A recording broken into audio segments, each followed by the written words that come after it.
The sound of a cold engine cranking fills the garage. No music, just raw mechanical noise. The Camaro's 396 catches and settles into that lopey big block idle. Then cut to the Charger. The 440 turns over and explodes to life with a deeper, angrier rumble that shakes the windows. It's 1968. You're sitting at a stoplight somewhere in America. Could be Detroit, could be Los Angeles, could be some small town in the middle of nowhere. Doesn't matter where because the scene is the same everywhere. In one lane sits Chevrolet's heavy hitter, the Camaro SS with a big block 396 stuffed under that hood. Chrome bumpers gleaming, rally wheels catching the light. The driver revs it once just to let everyone know what's coming.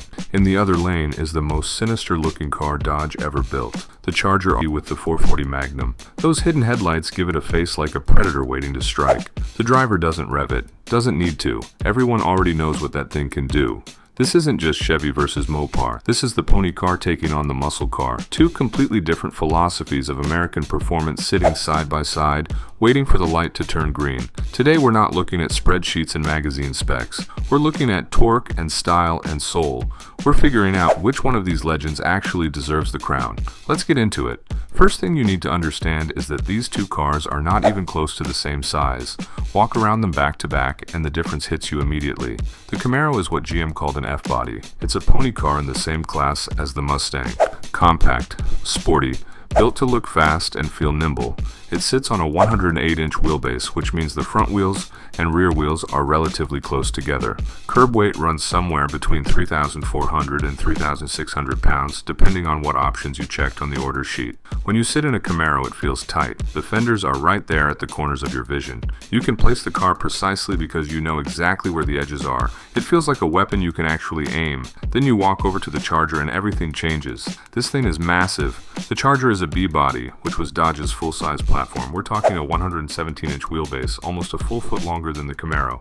Curb weight pushes closer to 3,700 or 3,800 pounds with the big engine and all the options. The Charger doesn't feel tight, it feels enormous. The hood stretches out forever in front of you. The rear quarters flare out like hips on a heavyweight boxer. This is not a car built to carve canyons. This is a highway bruiser, a straight line destroyer. Dodge didn't build the Charger to win autocross events. They built it to intimidate people. 9 inches of wheelbase difference doesn't sound like much until you try to park them side by side. Then you realize these cars come from completely different worlds. Now let's pop the hoods and see what's actually making all that noise. The Camaro SS came with the 396 cubic inch big block.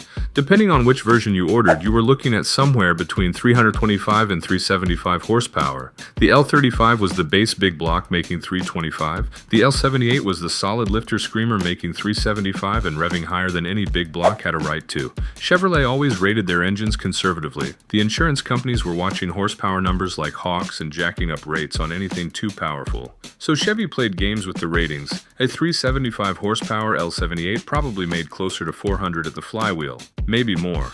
Nobody complained about getting extra power they didn't pay insurance on. The 396 fits tight in the Camaro engine bay. There's not a lot of room to work on it, but that compact packaging keeps weight distribution reasonable. For a big block, the 396 revs pretty happily. It's not a low RPM torque monster. It wants to wind out a little. It rewards drivers who keep their foot in it and let the tachometer climb. Now look at what Dodge brought to the fight. The 440 Magnum. This is the biggest engine you could get in a Charger before stepping up to the legendary 426 Hemi. And honestly, for street driving, the 440 might be the better choice anyway. Rated horsepower was 375, which matches the top-tier Camaro on paper. But look at the torque numbers. The 440 makes 480 pound-feet of torque at just 3,200 RPM. That is absolutely absurd. That's the kind of torque you expect from a diesel truck, not a passenger car. The 440 doesn't need to rev to make power. You can be loafing along at 2,000 RPM, and there's already enough torque to spin the tires if you stab the throttle. The power delivery is completely different from the Camaro. The Chevy wants you to wind it out. The Dodge just grunts and goes. It doesn't care how heavy the car is. That 440 will move anything you bolt it to. The reality is both approaches work. The Camaro has to work a little harder to get moving, but it sounds amazing doing it. That 396 wins out beautifully and rewards aggressive driving. The Charger is lazier in the best possible way. Massive displacement making massive torque without breaking a sweat. It pulls hard from idle and never stops pulling. Different philosophies, both effective, both addictive in their own ways. Styling comes down to personal taste, but 1968 was a peak year for both of these designs. Each one represents a completely different approach to making a car look fast. The Charger got that famous Coke bottle shape for 1968.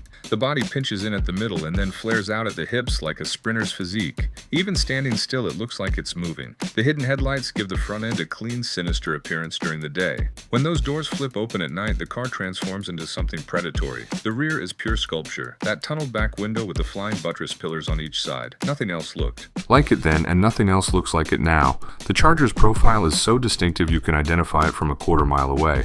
There's no mistaking it for anything else. The Camaro takes the opposite approach. Clean lines, straighter surfaces, less drama in the sheet metal. It doesn't shout at you, it just looks right. The proportions are perfect. Long hood, short deck, exactly like a pony car should be. The standard front end is handsome, and the RS package with hidden headlights adds sophistication. Add a bumblebee stripe across the nose and suddenly the Camaro has plenty of attitude. But even without stripes and badges, there's an elegance to the design. It's less aggressive than the Charger, but arguably more timeless. Inside, the cars tell the same story of different philosophies. The Camaro feels like a cockpit. You sit low. The gauges are right there in front of you, organized in those twin pods. The doors are closed. The roof is close. Everything wraps around you like a fighter jet. You feel connected to the car because the car feels small and responsive. The Charger feels like a lounge. There's room to stretch out. The bench seat can hold 3 across if you're friendly. The dashboard is wide and flat. The gauges are clean and readable, but they're not demanding your attention the way the Camaro's layout does. This is a car for cruising, not attacking. Fighter jet versus bomber.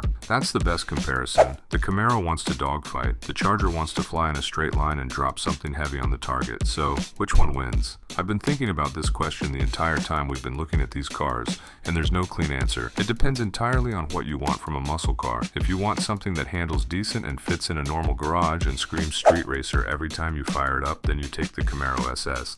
It's the nimble choice, the sporting choice. That 396 is absolutely legendary, and the chassis can actually manage curves without terrifying you. For backroad blasts and stoplight drags and spirited driving, the Camaro makes a ton of sense. But if you want presence, if you want the car that makes everyone stop talking when you pull into the show, if you want something that looks like $1 million and sounds like thunder and dominates every parking lot it enters, then the Charger is your car. That 440 torque is genuinely addictive. You stomp the pedal and the world moves backward. The styling is absolutely untouchable.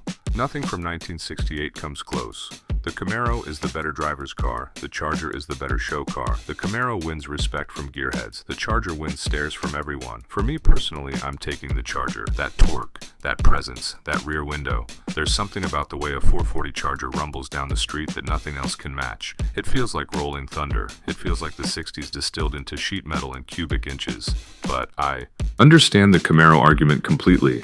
If driving matters more than showing, then Chevy built the better machine. Now I want to hear from you. Are you Team Chevy or Team Mopar? Would you take the tight, nimble Camaro or the massive, intimidating Charger? Drop your choice in the comments and let's see where this audience stands. If you love big blocks and classic American muscle, hit that subscribe button. We cover the legends every week here on Classic Garage. The cars that defined generations, the machines that made history, the metal that still matters decades later. Thanks for watching. I'll see you in the next one.